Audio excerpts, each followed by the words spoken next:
ม้เสียเดินไม่ได้เลยนะ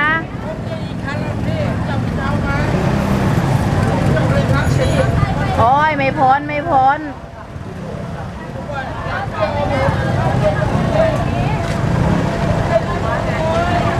มันไปไม่ได้ไงรถใหญ่อ่ะไม่น่าโบกตะโกนแกโบกรถใหญ่ไงรถใหญ่อ่ะต้องปล่อยไปเถอะคนให้คนกับมอเตอร์ไซค์ไปดีกว่า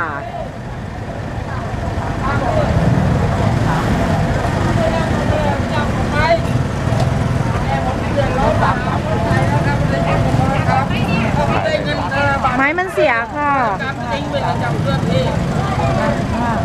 ไม่แดงไม่ยกไว้อ่ะไม้มันเสียแล้วจริงๆมันมีรถไฟมาไม่มีค่ะอ๋อเหรอถ้ามีจะเรียกไม้เสียหรอคะนึกว่าไม้มันเสียเฉยๆไฟเสียด้วยอ่ะไม่ใช่ไม่มีค่ะไม่มีรถไฟไม้ไฟแสงสว่างกระพริบเนี่ยก็คือมันลงมาทำงานนะทั้งที่ไม่มีรถไฟนี่ถือว่าเสียค่ะอ๋อครับคือเท่ากับมันผิดปกติ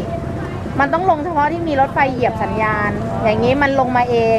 เท่ากับมันเสียไงคะเสียไปหมดเลยนะแต่ว่าไม้ลงอย่างเดียวแสงก็ติดเสียงก็ดังก็มันเป็นระบบของมันทั้งหมด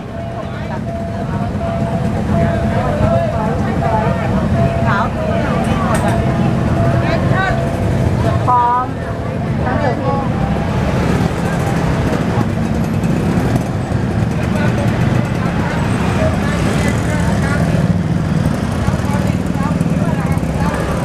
วันนี้วันที่14 กุมภาพันธ์วันวาเลนไทน์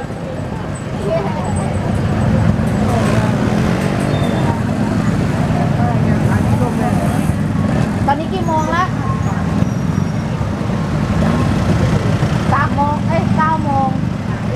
9 โมง34ไม้ลงมากั้นเองไม่มีรถไฟมา